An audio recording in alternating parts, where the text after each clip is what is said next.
Kasabay ng pagsimula ngayong araw ng dry run ng no window hours ng number coding scheme, nagdagdag naman ng mga point-to-point bus na bibiyahe mula Quezon City hanggang sa Makati City. Malaking tulong daw ito para maibsan ang trapiko sa Metro Manila. May ulat on the spot si Maki Pulido. Maki? Nadagdagan nga na naman, Rafi, itong mga P2P buses, ito yung point-to-point buses mula dito sa Quezon City hanggang sa Makati nang maglunsad ng nasa 26 na P2P buses sa kaninang umaga. Bale, dagdag na mga bus ito sa rutang Trinoma to Glorieta, SM North to SM Mega Mall at Eton Centris to Glorieta.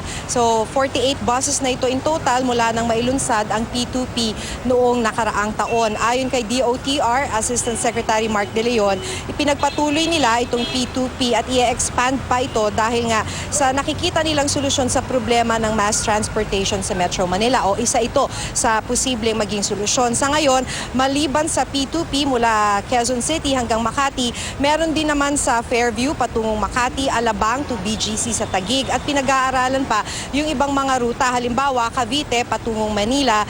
Dagdag na nga ang mga bus, dagdag nga itong mga bus sa kalsada pero sabi ng mga opisyal na nakausap natin, hindi raw ito dagdag sa traffic dahil nababawasan din yung mga privately owned vehicles sa kalsada.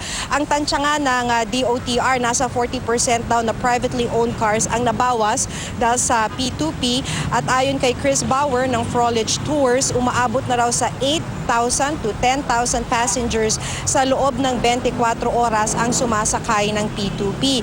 Kung dati may schedule lang ang alis, ngayon 24 oras na yung biyahe at may umaalis na bus every 10 to 15 minutes, may pasahero man o wala. 55 pesos pa rin ang pamasahe kada sakay at kahit na halos isang taon na, yung ibang mga bus na bumabiyahe ay mukha pa rin bago at amoy bago pa rin. May CR sa bus, sabi ko nga mabango, may ramp para sa wheelchair, yung baggage compartment kaya magsakay ng bisikleta, may high-deck bus pa na may TV yung kada upuan. Kung peak hours, ang biyahe mo mula Trinoma hanggang Makati nasa 90 to 100 minutes. Kung off-peak, nasa 60 to 90 minutes.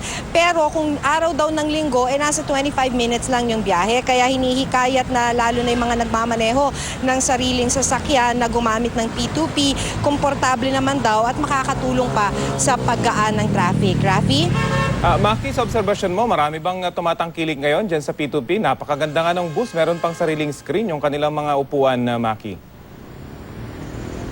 Yung kanina, at least yung inabutan natin habang naglulunsad sila nung kanilang mga bagong bus, hindi pa gaano karami yung sumasakay. So siguro dahil lang dun sa point na yon o dun sa mga oras na yon, konti lang yung sakay ng bus. Dahil ang sinasabi naman ng DOTR pati ng Frolic Tours ay umaabot na sila ng 8 to 10,000 passengers in a day, 24-hour cycle. Ang nakakausap natin, yung iba kasi, ito kasi sa may SM North sa may Trinoma area. Nakausap natin yung ibang mga sumasakay pa rin ng bus, nag-aabang sa EDSA para sumakay ng bus. Ang sinasabi kasi nila, ang problema rin na nga naman nila sa P2P is P2P, point to point. So wala dun sa destinasyon na kanilang pupuntahan, lalampas ka. Kaya nga yung isang nakausap namin na pasahero, sana raw mas marami pa na P2P buses ang kanilang alok sa publiko, Rafi. At parang mas marami namang point na pwedeng puntahan itong mga pasahero. Maraming salamat sa iyo, Maki Pulido.